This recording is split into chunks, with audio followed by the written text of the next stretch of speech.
Our psalm today is an amalgam of part of two of David's psalms that we looked at some weeks ago. The first 5 verses of Psalm 108 are essentially the same as the concluding verses of Psalm 57. At that time, David was hiding and things were looking very bleak for him.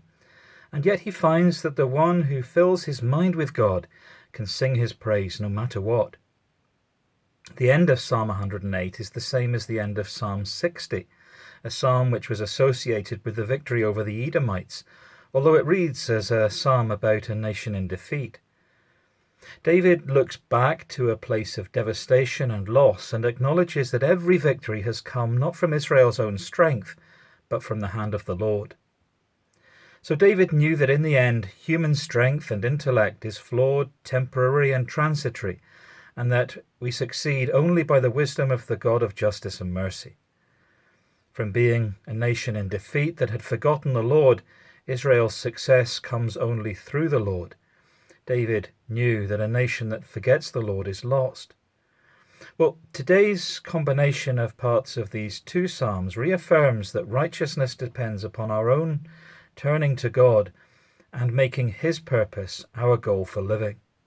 To this end, David arose before the dawn to awaken it with music. His first act of the day was to praise God. This strikes me as most wise. Surely it's better to ask God for guidance in the morning than to have to ask for forgiveness in the evening. Psalm 108, a song, a psalm of David. My heart, O God, is steadfast. I will sing and make music with my soul. Awake, harp and lyre. I will awaken the dawn.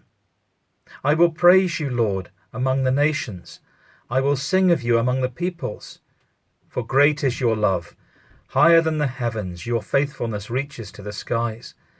Be exalted, O God, above the heavens. Let your glory be over all the earth.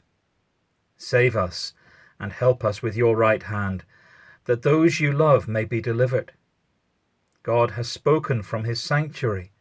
In triumph I will parcel out Shechem and measure off the valley of Succoth.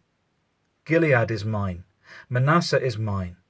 Ephraim is my helmet, Judah is my scepter. Moab is my wash basin. On Edom I toss my sandal. Over Philistia I shout in triumph. Who will bring me to the fortified city? Who will lead me to Edom? Is it not you, God, you who have rejected us and no longer go out with our armies? Give us aid against the enemy, for human help is worthless. With God we shall gain the victory, and he will trample down our enemies. One other curious point has been noted from our psalm today. Psalm 60 and this section of Psalm 108 recall that God gave David victory over the Edomites in the Valley of Salt. Well, many, many years later, in the day of Jesus, we see the Herods on the throne of Israel. Now, the Herods were Idumeans, the Greek description for Edomites, those who were descendants of Esau by ancestry. And yet the real king, of course, is Jesus, of the line of David and of Jacob. Is this God's order restored? As the psalm concludes, with God we shall gain the victory, for in the end the sovereign God reigns. A prayer. We know, O Lord, that we often face the same challenges again and again. We need to repeat the same prayers and praises again and again. Help us to turn to you in the morning, that we may set our days and our living aright, that we may give you due place in our hearts, and that we may fill our days with concern for your kingdom. Amen.